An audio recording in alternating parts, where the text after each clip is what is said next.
Aloha and welcome back to Pineapple Top Hawaii. Mahalo for joining us once again for another quick and easy recipe that we love. Today we were craving some fresh sashimi, salmon. Nothing better than getting a big slab and cutting it up yourself. So I'm here showing you how I make my quick and easy salmon sashimi and a couple of the dipping sauces that I usually eat with them. And here we go.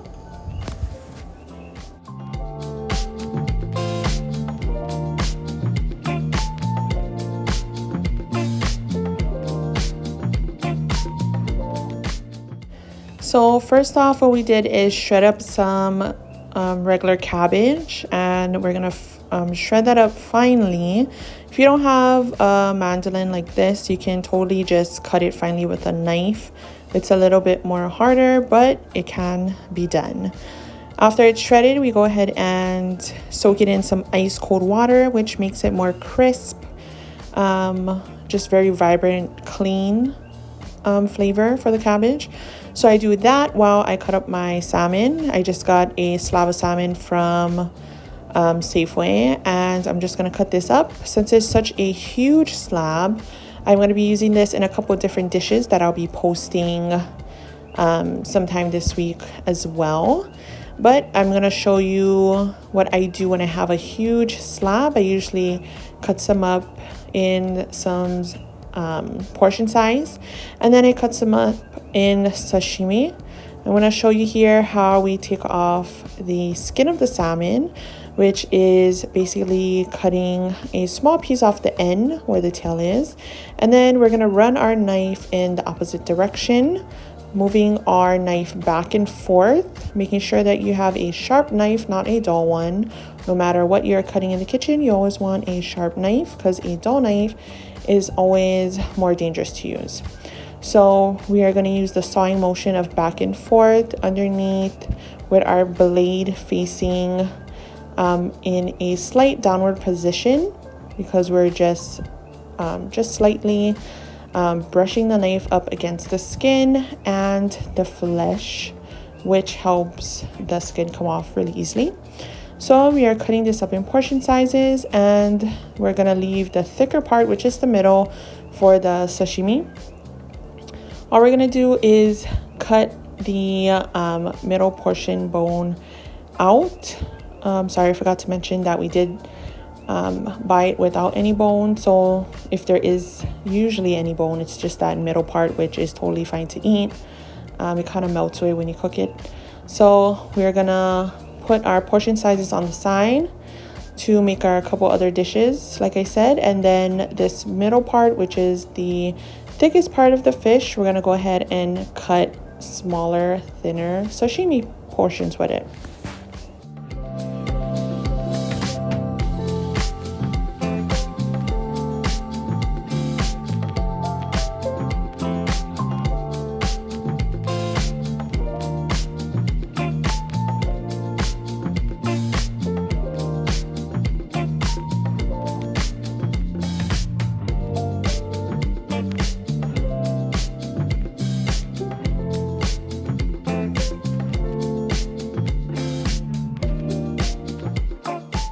So after cutting up our salmon sashimi, we're gonna put our cabbage onto a plate, drain out the ice water. I usually use this type of plate. It has like small grooves on the bottom, so if there's any excess water from the cabbage, it kind of just goes down there. So two of the sauces that I usually make that I love with sashimi, not only salmon, I usually eat it with ahi too. I use a wasabi, lemon, and soy sauce mixture for our first sauce. So I am a lemon lover. I love lemon. I can literally drench whatever seafood I'm eating in lemon, and I love it. Some people think it's very overpowering, so it's totally up to you how much you want to use. I'm just showing you how I'm making mine. You can go ahead and change up the measurements to your taste. Again, it's totally up to you. You're the one that's going to eat it. Just showing you how I do it.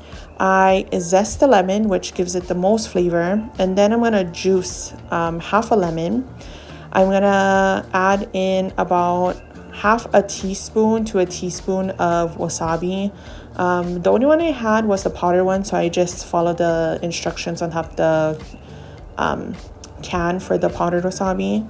And then I'm just going to add some soy sauce. I'm adding it's a 1-to-2 ratio, so however much lemon you use twice the amount of soy sauce. So if I'm using 1 tablespoon of lemon juice, I'm going to add 2 tablespoons of soy sauce or shoyu. Mix that up together, let that sit, and that is our first dipping sauce. For our second, I love a miso sauce, so I'm putting about a tablespoon of white miso paste in a bowl. I'm gonna add in 1 teaspoon of raw honey. Use whatever honey you have, whatever you like the best. Go ahead and use that one. And then same thing, we're gonna add in some soy sauce. So 1 tablespoon miso, white miso paste, 1 teaspoon of honey, and then we're gonna add in about 3 to 4 tablespoons of shoyu or soy sauce, whichever one you prefer. I always use Aloha low sodium, but again, use whatever you have. Mix that up and let that sit as well. And I basically chill everything, sauce, fish, cabbage, all nice and chilled. And when it's time to eat, then I take it out of the refrigerator and enjoy. It's super simple and easy. I love making my own sashimi instead of buying it already pre-cut at the store. 1, it's cheaper. 2, if you buy a bigger slab, it's cheaper to buy it that way. And then you always can use the rest in different dishes. And 3, you can eat as much as you want. So those are my tips for my homemade salmon sashimi with my 2 dipping sauces. If you have any questions or comments, please leave them down below. Don't forget to like, subscribe, and comment. And thank you for coming on this journey with us. We have many videos that we have posted, so if you'd like to check out our page, and we'll be posting more videos in this upcoming week. So mahalo for watching. I hope you enjoy, and if you do try it, I hope you enjoy as well. And if you did, let us know down below. Mahalo for watching, and we will see you on the next.